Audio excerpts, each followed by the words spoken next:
아멘.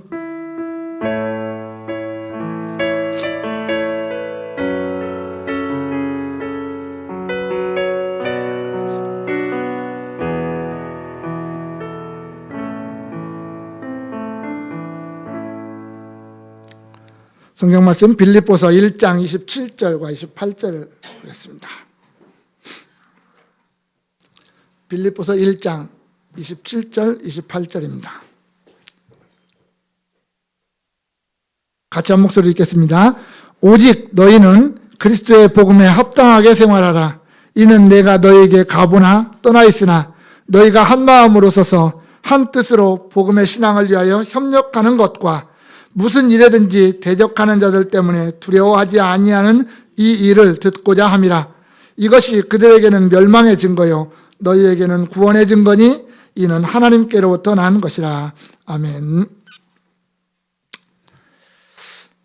우리가 오늘날 100세 시대라고 해서 참 인생이라고 하는 것을 살아갑니다.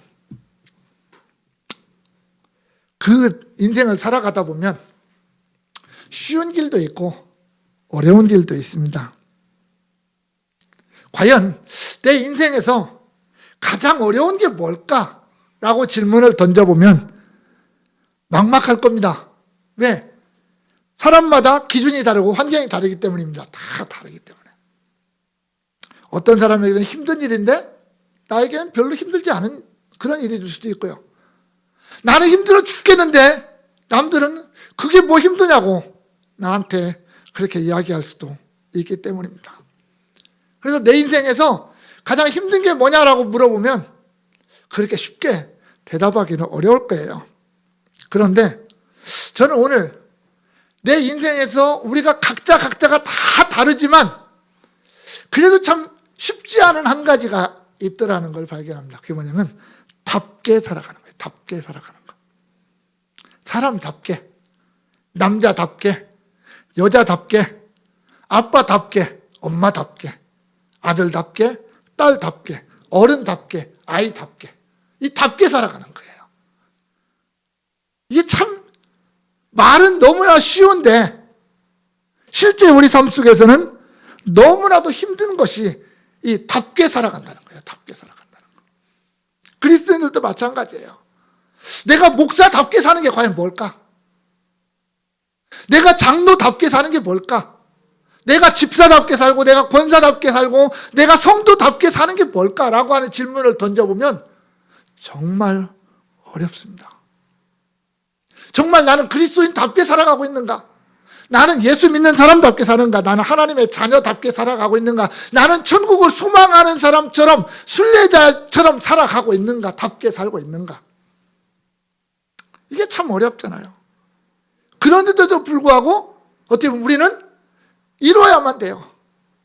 성도답게, 그리스도인답게, 예수쟁이답게 각자가 처한 위치에서 답게 살아가야만 되는 것이 우리의 모습이기도 합니다. 아무리 어려워도 아무리 힘들어도 해야만 되는 거예요. 로마에 옥에 갇힌 바울. 나는 옥에 갇혔는데 오히려 내가 옥에 갇힌 것을 말미암아 복음의 진보가 나타났다. 이렇게 고백합니다.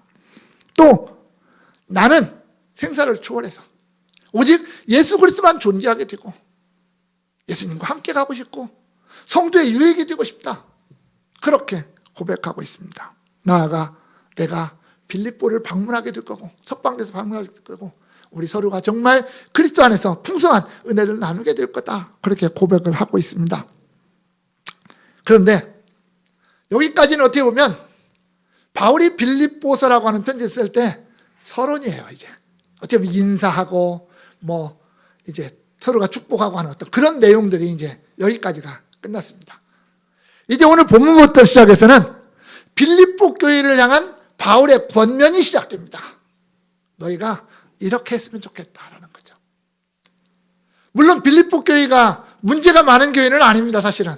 그럼에도 불구하고 완전한 교회가 아니다 보니까 그래도 좀 더 나은 교회, 좀 더 나은 성도의 모습을 갖출 수 있도록 정말 다운, 성도다운, 교회다운 모습을 갖출 수 있기를 위해서 바울이 하나씩 짚어가면서 그대에게 권면합니다. 그런데 특징은 뭐예요? 책망이 없다는 거예요. 책망하지 않습니다. 오히려 사랑으로, 오히려 기쁨의 모습으로 그들에게 권면하고 있는 아주 특징적인 모습을 보게 됩니다. 그러면서 우리는 그런 권면의 모습 속에서 빌립보 교회 안에 내재하고 있는 어떤 문제들을 하나씩 또 발견하게 되겠죠. 그리고 그 문제들을 해결할 수 있는 열쇠는 과연 무엇일까? 그것을 찾아볼 수도 있을 겁니다. 왜냐? 빌립보 교회의 문제는 그 교회만의 문제로 끝나는 게 아니라 오늘 우리 교회 안에도 그런 문제가 있기 때문입니다.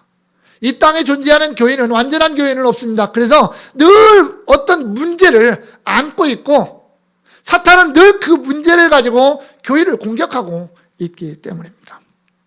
아무리 하나님의 선택받은 은혜, 예수 그리스도의 십자가의 대속, 성령의 어떤 보증으로 말미암아 구원받았다 할지라도 또 그런 사람들이 모여있다 할지라도 교회는 불완전하고 우리 자신들은 불완전합니다. 그래서 늘 문제를 가지고 있을 수밖에 없습니다. 그래서 우리는 늘 말씀 앞에 나 자신을 세워야 되고 그 말씀을 통해서 나에게 있는 문제는 무엇일까? 내가 좀 더 온전해지기 위해서 하나님이 내가 온전한 것처럼 너희도 온전하라고 하시는 그 말씀처럼 우리 자신들이 조금 더 나은 모습, 온전한 모습으로 나아가기 위해서는 내 안에 무엇을 더 채워야 될까? 무엇을 버려야 될까? 한 번 정도 생각을 해봐야 될 겁니다. 그 첫 번째, 오늘 권면에 바울의 첫 번째 권면은 오직 너희는 그리스도의 복음에 합당하게 생활하라 라는 거였어요. 오직 너희는 그리스도의 복음에 합당하게 생활하라. 이 합당하다라는 말, 합당하다라는 답다라는 말입니다. 제가 처음에 말했던 답다라는 말. 어떤 기준이나 조건에 꼭 알맞는 모습, 이게 합당하다라는 뜻이죠. 바울 서신을 보면 이 합당하다라는 말을 4번 사용하고 있습니다. 똑같은 단어를 4번 사용하는데 골로새서 1장 10절에서는 주께 합당하게 생활하라 이렇게 말하고 있고요. 데살로니가전서 2장 12절에서는 하나님께 합당하게 행한다 이렇게 말합니다.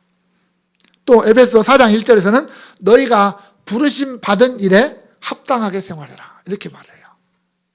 오늘 본문에서는 복음에 합당하게 생활하라 이렇게 말합니다. 그런데 출발은 뭘로 말하냐? 오직이라는 말로 시작을 해요. 오직. 제가 지난번에 말씀을 드렸습니다. 헬라어는 순서가 있다 없다? 없습니다. 헬라어 바이올린에는 순서가 없습니다. 그냥 모든 단어를 갖다가 나열만 해놓으면 알아서 해석이 됩니다. 그게 헬라어예요. 그러면 앞에 나오고 뒤에 나오고의 의미는 뭐냐면 무엇을 강조하고 싶느냐라고 할 때 강조하고 싶은 것을 앞에다 놓으면 됩니다. 오늘 본문에서 가장 먼저 등장하는 단어가 오직이라고 하는 단어예요. 오직. 오직. 정말 모든 성도들의 생활 속에서 가장 중심에 있고 가장 많은 관심을 가지고 많은 집중을 해야 될 뭐가 있다. 그게 뭐냐면 오직이라는 거예요. 오직. 이 단어를 통해서 뒤에 나오는 이 내용을 우리의 어떤 성도들의 삶에서 가장 중심에 놔야 된다. 그렇게 말하고 있는 겁니다. 우리는 우선순위가 있어요. 내 삶에 우선순위가 있어요. 때로는 가족이 될 수도 있고요. 때로는 직장이 될 수도 있습니다. 때로는 학업이 될 수도 있고요. 때로는 내 자녀나 식구가 될 수도 있고요. 좀 심하게 말하면 어떤 사람은 재물이 될 수도 있고요. 어떤 사람은 건강이나 명예가 될 수도 있겠죠. 권력이 될 수도 있겠죠. 이게 삶의 우선순위가 다 있습니다. 그 우선순위가 무엇이냐에 따라서 내 삶이 결정이 됩니다. 그쪽을 향해서 가장 많은 관심을 가지게 되고 거기에 많은 열정을 쏟게 되기 때문에 그래요. 그래서 내 삶의 우선순위를 어디에 두느냐가 너무나도 중요합니다. 오늘 바울은 오직이라고 하는 단어를 통해서 성도들의 삶에서 가장 중심에 두고 우선 둬야 될 게 뭐냐면 복음에 합당하게 생활하라 라는 거였어요. 이 생활한다는 말은 원래 시민이 된다는 말이에요. 시민의 의무를 다한다 그런 뜻이에요. 이 당시 어떤 헬라적인 개념이죠. 오늘날의 어떤 개념이 아니라 그 바울이 이 성경을 기록할 당시에 그때 헬라적인 배경 속에서 어떤 시민이라는 게 뭐냐라는 거예요. 시민. 어떤 빌립보의 시민이라고 말할 때 그 시민은 어떤 자냐라고 말할 때 개인이 아니에요. 나 개인의 이익을 위해서 살아가는 사람을 시민이라고 말하지 않습니다. 빌립보라고 하는 공동체의 이익을 위해서 사는 사람. 그게 빌립보 시민이에요. 그러기 위해서는 뭐 해야 되냐면 내가 가지고 있는 모든 능력을 극대화해서 그것을 내 공동체를 위해서 사용하는 사람. 이게 시민입니다. 내가 시민이니까 권리도 있을 거 아닙니까? 내가 권리를 누려요. 그것만이 아니라 내가 책임도 있고 의무가 있습니다. 그걸 다 아는 사람인 거예요. 여러분, 대한민국의 국민으로 누가 애국자인지 아십니까? 뭐 국방을 책임지는 군인들도 있고요. 뭐 정치를 하는 정치인들도 있을 수 있습니다. 그러나 진짜 애국자는 누구냐면 세금 잘 내고 질서 잘 지키고 투표 잘하는 사람이 애국자예요. 그게 애국자예요, 사실은. 그게 시민이거든요. 내가 할 수 있는 최선을 다하는 사람. 내가 내 나라를 위해서, 내 공동체를 위해서 정말 내 모든 능력, 내 정성, 열정을 쏟는 사람. 그게 진정한 시민이라는 말이에요. 오늘 바울이 그 표현을 갖다가 그리스도인, 복음에다가 적용을 시켜놨어요. 왜? 그리스도인은 하나님 나라의 시민이기 때문에 그래요. 이후에 보겠지만 3장 20절에 가면 바울은 이렇게 말해요. 우리의 시민권은 하늘에 있다 이렇게 말해요. 하늘에 있는지라 이렇게 말하거든요. 복음에 합당하라는 말은, 이렇게 합당하게 생활하라 이 말은 뭐냐면 너희가 하나님 나라 하늘의 시민이라면 하나님 나라의 시민으로서 마땅히 해야 될 모든 의무와 책임을 다하라는 말입니다. 복음을 받은 자답게, 복음을 믿는 자답게, 예수 믿는 자답게, 하나님 나라의 시민답게 살라는 거예요. 살라는 거예요. 나 혼자만 잘 먹고 잘 사는 거, 나 혼자만 예수 잘 믿는다고 아니라는 말입니다. 우리는 어차피 공동체입니다. 교회라고 하는 공동체예요. 나 혼자 잘나고 나 혼자 뭐 뛰어나서 되어지는 게 아니에요. 사실 빌립보 사람들은요, 로마의 시민이라고 하는 게 엄청난 자부심이었거든요. 빌립보는 제2의 로마라고 그랬잖아요. 빌립보는 로마 시민이 누리는 모든 권리를 다 누리고 사는 도시가 빌립보였어요. 그러니까 빌립보 시민이라고 하는 것은요, 정말 어디다 내놔도 자랑스러울 만한 그런 엄청난 거였어요.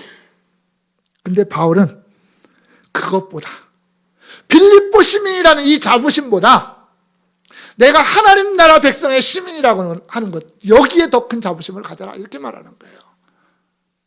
내가 대한민국 사람이다 이게 중요한 게 아니라 내가 하나님 앞에 구원받은 하나님 나라의 백성이라고 하는 게 이게 더 중요하다는 말입니다. 한마디로 얘기하면 그 시민권이 내가 속해 있는 것은 이 땅이 아니라 저 영원한 나라 천국이요. 내가 천국을 소망하는 사람처럼 살아가는 삶이 복음에 합당한 삶이에요. 복음을 가진 자답게, 예수 믿는 자다운 그런 삶이라는 거예요. 그 복음은 철저하게 말하면 그리스도의 복음이에요. 그리스도의 복음에 합당하게 생활하라 이렇게 말하거든요. 다른 복음이 아니에요. 사실 그 교회 안에도 문제들이 발생을 해요. 뒤에서 보면 대적자들이 있어요. 그들에게 흔들리지 말고 철저하게 예수 그리스도로 말미암은 그 복음 안에서 그걸 믿고 그걸 알고 그 복음대로 살아가자 그 얘기입니다. 복음이라고 하는 건 성도들에게 있어서는 처음이자 마지막입니다. 내가 어떻게 성도가 됐느냐? 복음 때문에 성도가 됐어요. 누군가가 나에게 복음을 들려주었고 그 복음이 내 안에서 성령의 역사로 말미암아 믿어졌고 내가 그 복음을 따라 살다가 복음과 함께 복음대로 내가 주님 앞에 서는 거예요. 복음을 떠나서는 성도는 존재할 수가 없습니다. 예수를 떠나서는 성도가 존재할 수 없다라는 거죠. 그래서 우리는 어찌하든지 복음에 합당한, 복음을 가진 자다운 답게 살자는 거예요. 내가 예수 믿는 사람답게 살자라는 겁니다. 성도 여러분, 내 삶의 최우선은 과연 무엇인가 한번 돌이켜봅시다. 내 삶에서 최우선은 뭘까? 세상 사람들이 생각하는 최우선이 우리의 최우선과 동일하다면 그들이 문제가 아니라 내가 문제인 거예요. 사실은 그들이 문제가 아니라 내가 문제죠.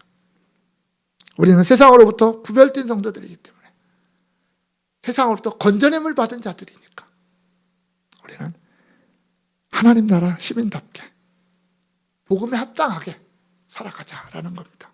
복음을 가장 우선하고 복음이 이끌어가는 삶, 복음을 목적으로 하는 삶, 복음으로 말미암아 기뻐하는 삶, 복음 때문에 하루하루를 살아가는 삶, 정말 예수 때문에 하루 사는 삶. 내가 오늘 왜 살아야 되느냐? 예수 때문에 살고, 내가 오늘 왜 밥을 먹느냐? 예수 때문에 밥 먹고, 내가 오늘 왜 열심히 일을 해야 되느냐? 예수 때문에 일해야 되는 그 삶이 우리의 삶이어야 된다. 그게 바로 복음에 합당한 삶이라는 말이죠. 그렇다면 복음에 합당한 삶은 어떤 모습일까요? 구체적으로 한번 들어가 봅시다. 오늘 28절 끝에 보면 이 일을 듣고자 함이라 이렇게 바울이 표현을 해요. 나는 너에 관한 이 일들을 듣고자 한다, 이런 뜻이거든요, 이 말이. 근데 제가 아까 그랬죠. 이 엘라어는 강조하고 싶은 것을 앞에 놓는다고 했어요. 우리 성경은 이걸 제일 뒤다가 번역을 해놨는데 원문 성경에 가면 이게 제일 앞으로 가 있어요. 제일 앞에 가 있어요. 다시 말하면 바울이 빌립보 교회 성도들과 떨어져 있지만 그 교회 성도들의 어떤 모습에 관련된, 그들의 어떤 상태나 그들의 어떤 신앙이나 그들의 어떤 삶의 모습에 관해서 듣고 싶은 이야기가 있어요. 듣고 싶은 이야기가 있어요. 어떤 얘기냐? 복음에 합당하게 살고 있다라는 소리를 듣고 싶은 거예요. 사실은 정말 저들이 예수 믿는 사람처럼 살더라, 예수님처럼 성도답게 살더라 하는 소리를 듣고 싶은 거예요. 지금 바울은 떨어져 있어도. 안 그러겠습니까? 교회 지도자가, 목사가 성도들의 소식을 들을 때 가장 기쁜 소식이 뭐겠어요? 아, 우리 성도들이 정말 신앙생활 잘하고 살더라, 정말 믿음 안에서 예수 중심으로 살더라, 그 소리만 들으면 목사는 되는 거죠. 뭐 더 이상 뭐 들을 게 있어요. 그게 가장 듣고 싶은 소식이거든요. 마찬가지라는 거예요. 바울도 지금 그거 하고 싶은 거예요. 그러면서 빌립보 교회가 두 가지를 꼭 이루었으면 좋겠다, 이러한 두 가지의 이야기를 내가 듣고 싶다, 이렇게 이야기하는 거예요. 그 첫 번째가 뭐냐면 27절입니다. 이는 내가 너희에게 가보나 떠나 있으나 너희가 한 마음으로 서서 한 뜻으로 복음의 신앙을 위하여 협력하는 것과, 이랬어요. 첫 번째가 이거예요. 복음의 신앙을 위해서 협력하는 것. 성도는 개인이 아니라고 그랬습니다. 단체예요. 공동체예요. 협력하는 게 너무나도 중요해요. 그런데 너희가 한 마음으로 서서 나눠지는 마음이 아니고 갈리는 마음이 아니라 한 마음으로 굳게 서서, 이 말입니다. 이 섰다라는 말은요, 우리 얼마 전에 아시안게임 했죠. 아시안게임. 메달을 가장 빨리 따는 사람 순서대로 했더니 8점 몇 초 만에 메달 따는 사람도 있더라고요. 나는 50m 수영이 제일 빠른 줄 알았는데 그보다 더 빠른 게 있더라고요. 암벽처럼 등반해 가서 딱 때리면 끝나는 거. 그건 8초도 안 돼서 끝나버리대요. 그건 딱 어느 순간부터. 거기서 메달이 결정이 돼버려요. 그런 개인적인 메달도 있는가 하면 축구나 야구나 이런 것처럼 단체 메달이 있어요. 이강인이 혼자 잘해서 되는 게 아니잖아요.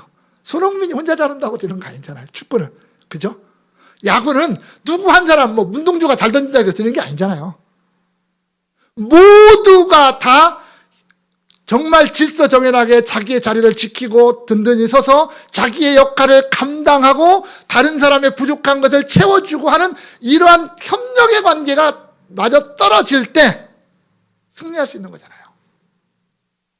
오늘 서서라는 말이 그런 뜻입니다.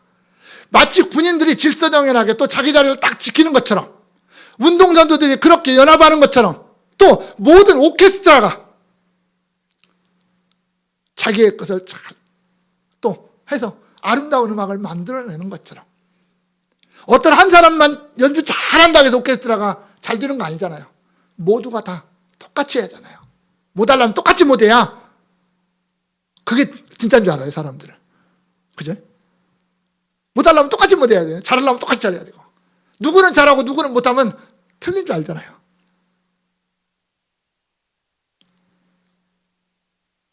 빌립보 교회 성도들이 그렇게 흔들리지 않냐고 하나가 되기를 원한다. 복음을 위해서. 어떤 성도는 이 얘기하고 어떤 성도는 저런 얘기하고 그런 거 말고 한 뜻으로 협력해라. 한 뜻으로 협력해라. 그래야 이길 수 있다는 거죠. 궁극적인 승리를 위해서는 뭉쳐야 됩니다. 우리 말에 뭉치면 살고 헤어지면 죽는다는 말이 있는데, 물론 뭐 이게 100% 진리는 아닐 수도 있습니다. 그러나 정말 복음을 위해서는 그건 진리입니다. 복음을 위해서는 모든 성도들이 하나가 돼야 되고 뭉쳐야 됩니다. 나만 잘났다고 나 혼자만 튀어나가면 안 되는 겁니다. 다른 사람들을 이해할 줄 알아야 되고, 공동체 안에 다른 성도들, 연약한 자를 이해할 줄 알아야 되고, 부족한 자를 채워줄 줄 알아야 되고, 내가 부족하고 상대방이 강하면 내가 따라갈 줄도 알아야 되고, 그렇게 해서 궁극적으로 복음이 바로바로 세워지도록 해야 된다는 거예요. 복음의 신앙을 위해서. 단순히 교리적인 신앙이 아니에요. 단순히 아는 지식으로 끝나는 게 아니에요. 우리의 신앙은 분명 교리적이긴 하지만 교리가 전부는 아니거든요. 우리가 교리를 배워야 돼요. 그러나 그게 전부는 아니라는 말입니다. 우리의 신앙이 아무리 많이 배워도 내 믿음과 바로 연결되는 건 아니거든요. 믿음은 내 마음대로 되는 거 아닙니다. 그건 하나님의 역사예요. 그러나 우리는 배워야 돼요. 들어야 돼요. 복음을 자꾸 듣고 배워서 그 지식이 장성해져야 되고, 그리스도의 장성한 분량이 이럴 때까지 자라가야 되는 거예요. 아무리 많이 알아도 그것이 내 안에서 성령의 역사가 없다면 그건 한낱 지식에 불과할 뿐입니다. 결국 바울은 이렇게 말하는 거예요. 빌립보 교회 성도들아, 너희가 복음을 위해서, 예수 그리스도의 그 십자가의 복음을 위해서 한 마음이 되라, 한 뜻이 되라, 흔들리지 마라. 뭉쳐서 그 복음을 바로 세워라.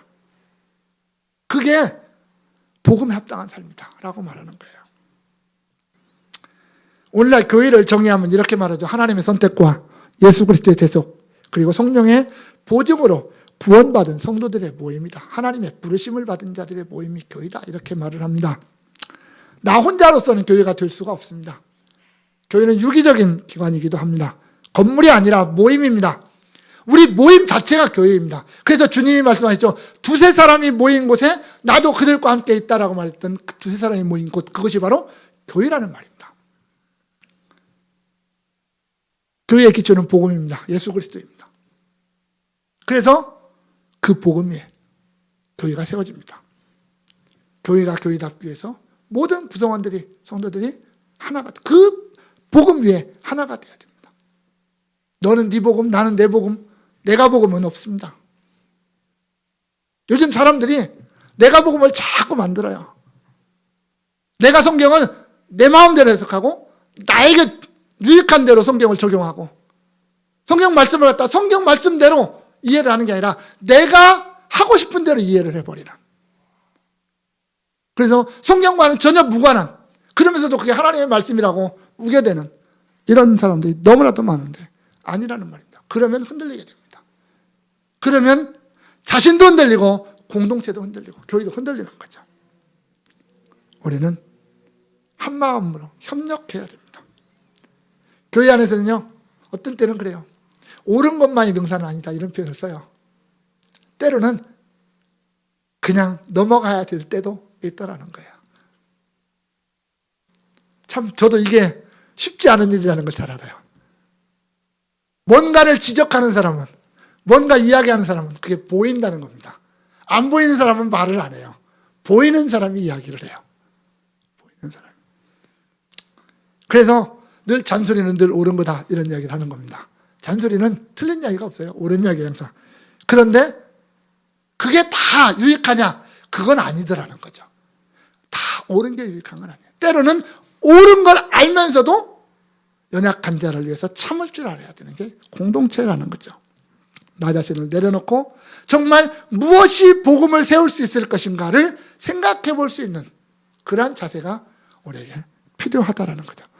그래서 내 뜻과 달라도, 내 생각과 달라도 때로는 내 것을 포기하고 상대방 것을 따라가고 존중해 줄 줄 알아야 되는 어떤 그러한 때도 있다는 거죠. 그래야 협력할 수가 있는 거예요. 나만 늘 옳다고, 나만 맞다고 소리 지르면 하나가 될 수가 없다라는 겁니다. 나 자신을 포기하고 복음을 위해서 희생하고 헌신하는 삶. 그게 복음에 합당한 삶이다라는 거죠. 두 번째는 28절에 이렇게 말합니다. 무슨 일이든지 대적하는 자들 때문에 두려워하지 아니하는 이 일을 듣고자 함이라. 대적자들을 두려워하지 않는 삶. 이게 복음에 합당한 삶이라는 거예요. 이 대적하는 자, 크게 두 가지예요. 하나는 의부의 대적자들이에요.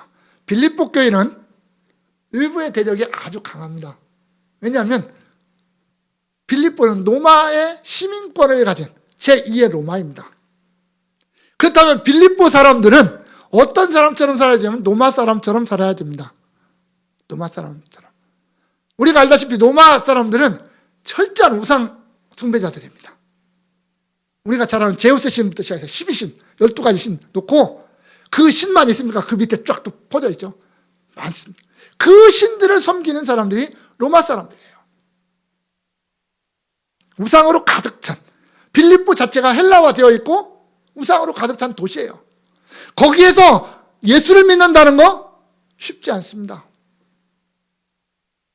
로마 사람들에게 있어서 퀴리오스는 주는 황제를 가리키는 말입니다. 로마의 황제만이 퀴리오스, 주예요. 주인 주자 쓴 주예요. 퀴리오스예요. 근데 어느 날 갑자기 예수쟁이들이 나타나서 하는 말이 뭐냐면 로마의 황제가 퀴리오스가 아니라 저 십자가에서 죽고 부활하신 예수 그리스도가 우리의 퀴리오스다라고 주장을 하고 있어요. 이건 뭐예요? 반란이에요. 반란이에요. 그래서 죽는 거예요. 그래서 죽는 거예요. 빌립보 사람들이 그런 예수쟁이들을 좋아할 일이 있겠습니까? 미워하죠. 그래서 박해할 수밖에 없는 거예요. 다른 하나는 내부에 있는 대적자들이 있습니다. 초대교회는 누구를 중심으로? 유대인들을 중심으로 모든 게 움직이다 보니까 물론 이방인들도 함께 있지만 그 안에는 유대인들이 있어요. 유대인들은요 잘 안 바뀌어요. 생각이 잘 안 바뀌어요. 베드로도 잘 안 바뀔 정도인데요. 자, 빌립보 교회 안에 유대인들, 오래된 유대인들이 율법의 문제를 갖고 자꾸 태클을 걸어요. 우리가 예수를 믿음으로 말미암아 구원을 얻지만 할례도 행해야 되고 율법도 지켜야 된다라고 하는 이 율법주의자들이 자꾸 안에서 등장을 하는 거예요. 이게 대적자들이에요. 이게 대적자들. 정말 진짜 복음에 서서 복음을 위해서 살아가려고 하는 사람들의 대적자는 이런 자들이에요. 의부에서 어떤 힘으로, 권력으로 대적하는 자들이 있는가 하면 안에서 이런 교리를 가지고, 잘못된 교리를 가지고 대적하는 자들이 있더라는 거예요. 그런데 문제는 빌립보 교회가 든든하고 아주 오래되고 이렇게 단단히 서 있는 교회가 아니라 연약하다라는 거예요. 초대교회가 다 그랬잖아요. 다 연약해요. 믿음의 어떤 연약한 성도들이 이런 박해나 이런 혼란 때문에 많이 어려워한다는 거예요. 이 두려워한다라는 말이 여기 본문에 나타나는 두려워한다는 말, 우리말로 두려워한다라고 번역된 이 단어는 신약성경에서 여기밖에 사용된 적이 없어요. 다른 데서는 쓰인 데가 없어요. 근데 이 말이 어디서 쓰이는 말이냐면, 막 목장 있지 않습니까? 말들이 자라는 목장이 있습니다. 근데 갑자기 어디서 누가 빵 소리를 냈다고 칩시다. 그럼 말들이 어떻게 돼요? 깜짝 놀라서 막 뛰쳐나갈 겁니다. 여기저기로 막 우르르 뛰쳐나갈. 이것을 가리켜서 두려워한다라는 표현을 썼어요. 이야기가 뭘까요? 바울이 염려하는 건 이런 거예요. 이런 의부의 핍박이나 안에서 일어나는 이런 혼란 때문에 믿음이 연약한 자들이 믿음에서 떠나는 거예요. 믿음에서 교회 안에서 뛰쳐나가려고 하는 이런 일들이 없기를 바라는 거예요. 이런 일들이 없어야 된다는 거예요. 오늘 바울이 두려워하지 않는 것, 그것은 그들이 그렇게 혼란스러워서 뛰쳐나가지 않는 그 일을 듣고자 합니다. 그 얘기는 뭐예요? 그들이 의부의 핍박이나 안의 혼란에도 불구하고 복음 안에서 굳게 서는 것을 바울이 듣고 싶은 거예요. 그게 복음에 합당한 생활이기 때문에 그래요. 참 이게 오늘날도 그래요. 코로나 이후에 대한민국의 교회가 많이 위축됐습니다. 우리 총회도 성도들이 전체적으로 한 20% 정도까지 줄었다고 그래요, 지금. 근데 우리만 그러는 게 아니고요. 각 총회들이 다 그래요. 통합이나 합동이나 이런 데도요. 몇백만 명씩 그냥 줄었어요. 이 코로나 때문에. 그래서 한때 대한민국 교회가 1000만의 기독교인들 1200만까지 이야기했던 게 지금은 700만도 안 될 거라고 봅니다. 많이 위축됐어요.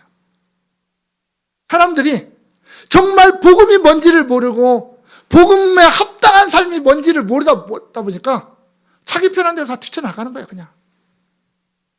이게 오늘날의 현실입니다. 오늘 바울은 그렇게 말해요. 너희는 그러지 말아라는 거죠. 너희는 그러지 마라. 의부의 핍박, 안에서였던 혼란, 이런 것 가지고 흔들리지 말고 정말 복음에 굳게 서서 복음만 붙들고 복음에 합당하게 그냥 복음을 가진 자답게, 구원받은 자답게 그렇게 살았으면 좋겠다라는 거예요. 왜냐? 28절 끝에 그러죠. 이것이 그들에게는 멸망의 증거요 너희에게는 구원의 증거니 이는 하나님께로부터 난 것이다 라는 거예요. 복음을 대적하는 것은 멸망이라는 얘기예요. 깨끗하게. 복음을 대적하는 건 멸망이고 복음을 가진 자들에게는 구원이라는 말입니다. 똑같은 복음인데 똑같은 복음의 삶인데 어떤 자들에게는 멸망이 되고 어떤 자들에게는 구원의 증거가 된다. 멸망은 하나님의 구원에서 완전히 제외되는 거죠. 하나님이 그들을 구원으로 다시금 불러내지 않는 것을 말하는 거죠. 구원이라고 하는 것은 종말론적 구원을 말하겠죠. 그러면 반대로 천국을 말하겠죠. 결국 바울은 빌립보 교회 성도들이 그 어떤 위협이나 그 어떤 어려움 앞에서도 흔들리지 않기를 지금 소망하고 있는 거예요. 너희가 굳게 서 있어라. 정말 복음만 바로 붙잡아라. 내가 너에게 전한 복음, 그 예수 그리스도의 십자가와 부활의 복음, 그것만 붙잡고 살아가라. 그렇게 이야기하고 있는 겁니다. 성도 여러분, 우리에게는 참 많은 대적자들이 있습니다. 내가 직장 생활을 해도, 내가 밖에 나가 살아도 우리에게는 많은 대적자들이 있어요. 내가 예수 잘 믿으면서 세상 속에서 잘 사는 것은 너무나 어렵습니다. 왜? 세상은 예수 믿는 것을 좋아하지 않거든요. 내 주먹을 믿는 걸 좋아하죠, 오히려. 예수님도 그랬잖아요. 세상이 너희를 미워할 것이다. 세상이 나를 미워했기 때문에 너희도 나를 따르는 너희도 미워할 것이다. 그러나 담대해라. 왜? 내가 세상을 이겼다. 내가 이겼으면 너희도 이길 거다. 그러니까 담대해라. 나를 바라보라는 거죠. 예수님은 우리의 주인 되신 예수님을 바라봐라. 그러면 예수님이 이기셨던 것처럼 우리 또한 승리하게 될 것이다. 그렇게 말씀하고 있는 겁니다. 따라서 우리에게는 용기가 있어야 됩니다. 그리스도인들에게 있어서, 오늘날 살아가는 그리스도인들에게 있어서 이 용기라는 게 참 중요합니다. 세상 속에서 내가 예수 믿는 사람이라고 드러낼 수 있는 용기가 사실 필요해요. 우리 자꾸 감추려고 그러잖아요. 내가 어떻게든지 예수 믿는 사람이라는 걸 감추려고 해요. 그러나 아니라, 내 뒤에 든든한 백이 있잖아요. 하나님이라고 하는 백. 성령 하나님의 백이 있잖아요. 우리는 용기가 있어야 돼요. 내가 세상 사람들에게 내가 복음을 가진 사람이라는 것, 내가 복음을 따르는 사람이요, 내가 복음을 믿는 사람이라고 하는 것을 당당히 드러낼 수 있는 용기가 우리에게 있어야 된다는 겁니다.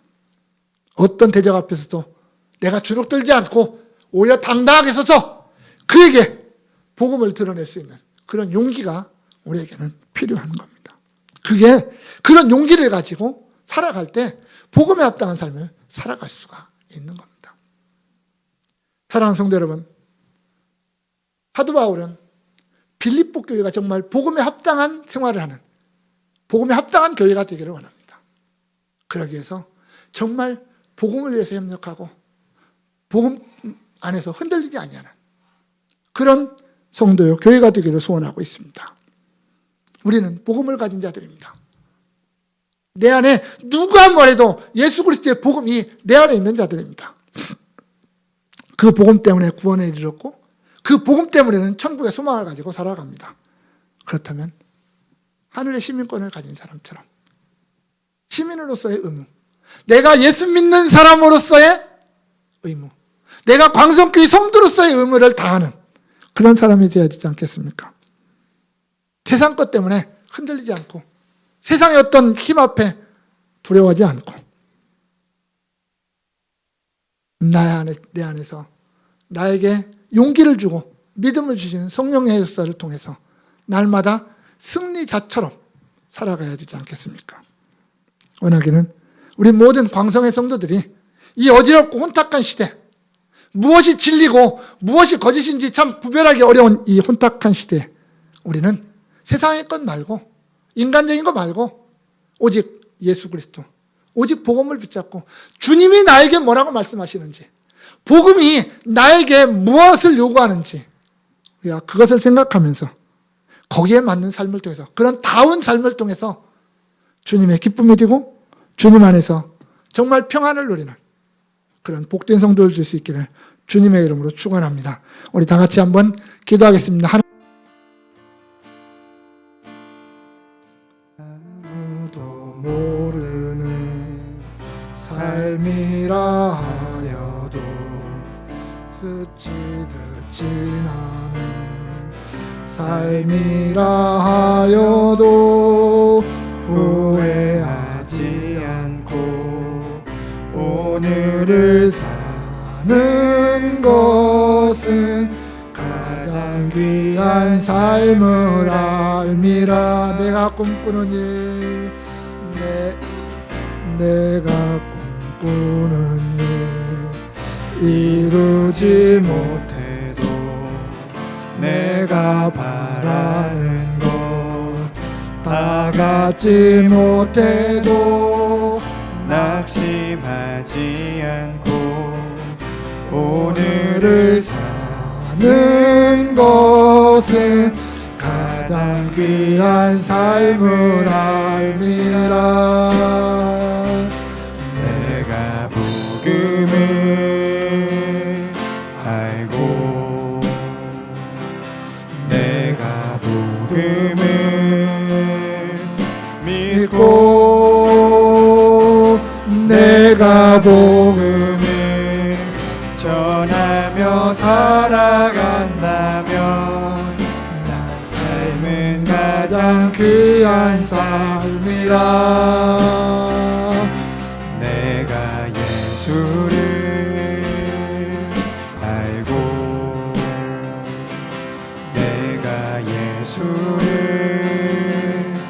믿고 내가 예수를 전하며 살아간다면 나의 삶은 가장 귀한 삶이라. 나의 가장 삶은 귀한 삶이라.